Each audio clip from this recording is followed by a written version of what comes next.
Tomato এবং আলুর এই মজাদার ভর্তাটা গরম ভাতের সঙ্গে খেতে কী যে মজা। এজন্য একটা বাটির মধ্যে সামান্য লবণ নিয়েছি, শুকনো মরিচ, এটা আমি হাত দিয়ে ভালোভাবে ডলায় নেব।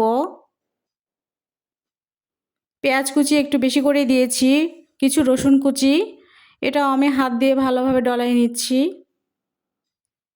একটা টমেটো আমি সেদ্ধ করে নিয়েছি, এখানে দুটো টমেটো দিতে পারেন।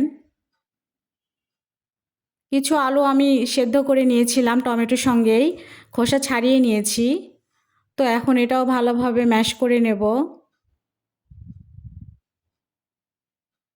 এরপর আমি কিছু সরিষার তেল এখানে দিচ্ছি। এরপর আমি হাত দিয়ে সব কিছু মাখায় নেব তেলের সঙ্গে।